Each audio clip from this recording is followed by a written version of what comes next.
kábíyèsí sà káde pẹ́ lórí kí bàtà pẹ́ lẹ́sẹ̀ fún àǹfààní àwọn tí kò jẹ́ ọmọ bíbí ilẹ̀ Yorùbá àbí nǹkan ẹ ṣàpèjúwe ara yín sà. orúkọ mi ni aláìlúwà ọba Dr. Samuel Olúmídé Adéoyè JP Ẹ̀gẹ́màwà ìmọ̀lókùn ìlú Àtúnjẹrẹ ní Ìlàjẹ local government of Ondo State. kábíyèsí sà ṣé àtòndó state lẹ́tí wá bá ọba tí wọ́n ń yàn No, for lẹ́yìn sure, yes. Àtòndó state lẹ́tí wá. Àtòndó state mo tó wà. Ọdún mo máa ń ṣọ́tò between Ondo àti Èkó ni. Ọ̀rẹ́ mi ni àti yàrá tipẹ́tipẹ́ before kó tó dọ̀bà. ó túmọ̀ sí pé àjọṣepọ̀ tó dánmọ́ ló máa ń wà láàrin àwọn ọba Ìlàjẹ àti àwọn ọba ilẹ̀ Yorùbá wa ń bíbà. Yeah, for sure. Yọ mọ̀ pé Èkó náà mo lè sọ pé Ìlàjẹ náà ló lè kó. Tọ́ba ní ká ló dáhùn ní mo lè lò. Ìtànkọ́ ni mo wá pa mí. So Ìlàjẹ we are an integral part of Lagos. So èmi náà mo lórí kò tó pẹ́ẹ́pẹ́ mo tó dàgbà sí ìpò ìdólọ́jọ́ máa ń lò. ó túmọ̀ sí pé odò tó máa ń yan Ìlàjẹ ló lè já. àwa la ní àwọn force kò sí tó máa lọ across Africa tó ní bá Ìlàjẹ ní àwọn ọjà Christmas kò sí go to Senegal even go to Mali go to Sierra Leone Gabon nowhere àti máa dé tẹ̀lé bá Ìlàjẹ àwọn ọjà Christmas. kábíyèsí láyé ìsìn ayé àtijọ́ máa ń sọ pé ọba ó lágbára ju ìjọba lọ nǹkan tá a wá ṣàkíyèsí láyé sí ni pé ìjọba ló ń pàṣẹ ló ń fọba sípò ló ń san owó oṣù fọba. bó ṣe rí sí ni ẹ because ayé ológun wọ́n ti gba ìjọba lọ́wọ́ àwa lọ́balọ́ba so àwọn òyìnbó ti gbà pátápátá because àwọn òyìnbó ò fẹ́ competition so wọ́n ti whittle down agbára àwa ọba kò ṣe sí ló ṣe bẹ̀rẹ̀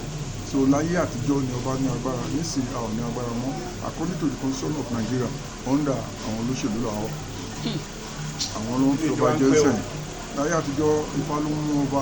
bẹ̀rẹ̀ nísìnyí Ifá àwọn gómìnà ní Ifá ń sẹ́yìn so anti advocate seriously pé let us go back to at least we will go back fully at least don't take create constitutional rule fún àwọn ọba káwọn náà máa lẹ́nu ọ̀rọ̀ káwọn máa bá òṣèjọba díẹ̀díẹ̀ ẹjọ́ àwọn ọba òun ló pè ní ìjọba láyé àtijọ́ ẹ̀tí sì ìlú máa ń sìn àwọn politicians wa wọ́n ti take over so a lè rí pé ó ti dùn mọ́ wọn òun sí láti gba padà lọ́wọ́ wọn àlùbá padà mọ́ ó súnmọ́ láti padà bó ṣe wà tẹ́lẹ̀ ó dẹ̀ pé wọ́n sọ pé láyé àtijọ́ pé àwọn bàbá wa àwọn ọba yẹ pé wọ́n ṣe agbára lò pé kò síbi tí ó sì ó dẹ̀ ṣe agbára nígbà náà ẹni tó ti wúlò náà wà ṣé nísìnyí náà láyé politician ṣé àwọn politician ṣé òun kì í ṣe agbára lò wọ́n ti sọ pé torí ẹ̀ kan lé wọn dànù so kò sáyẹ̀bà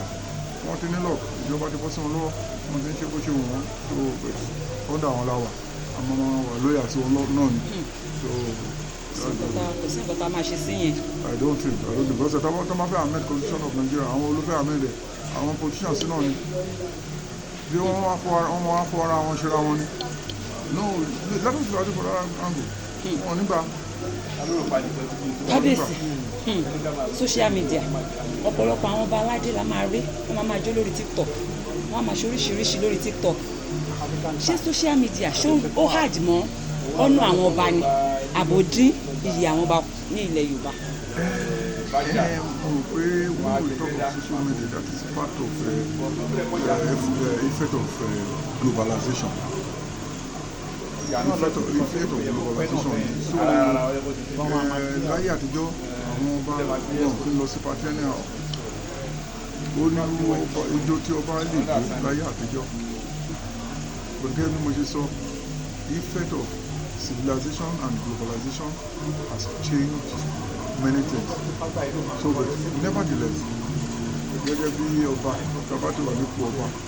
ó yẹ ká mọ ìkànnà ìdààmú ọba kò yẹ kí ọba máa showcase rẹ̀ lọ sí social media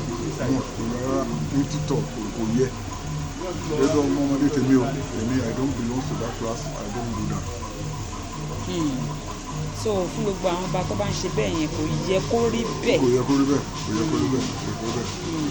ẹ ṣé gan sà nípa àwọn afọbajẹ ọ̀pọ̀ ìgbà ló jẹ́ pé àwọn afọbajẹ ilẹ̀ Yorùbá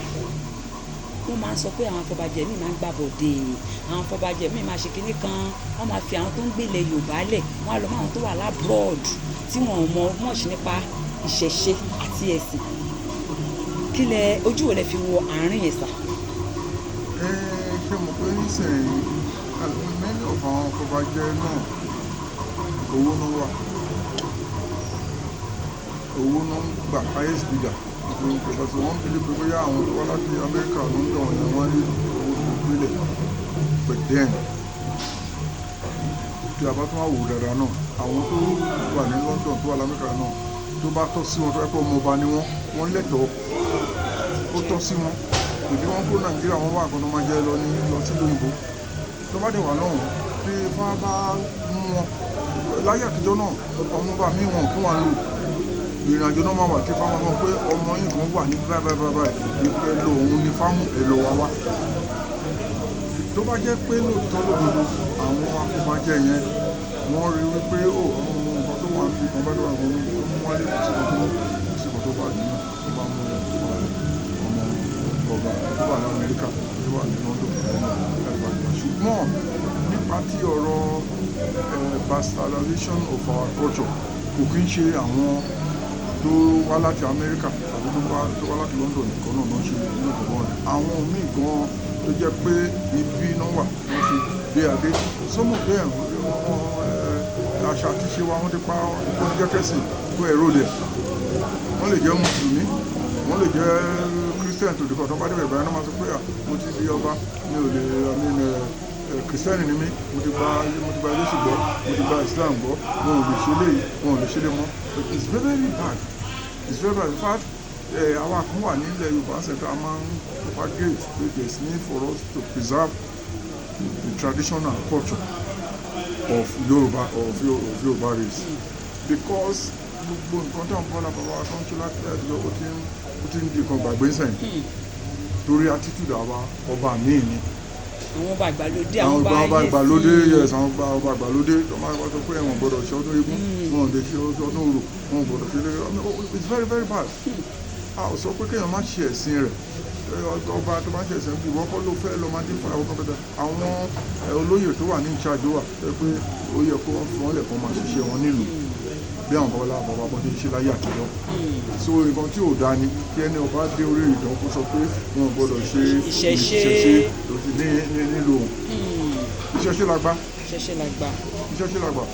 ẹ ṣe sà ìgbóni tán lórílẹ̀ gẹ́gẹ́ bí president Yorùbá Obas Forum ǹjẹ́ ní ìmọ̀ràn tẹ́ fẹ́ gba àwọn ọba aládé nílẹ̀ Yorùbá sà. ìmọ̀ràn tí máa gba àwọn ọba aládé ni pé ọba aládé ní ọba Oòduà ni wá a ò kì í ṣe ọba ìgbàgbọ́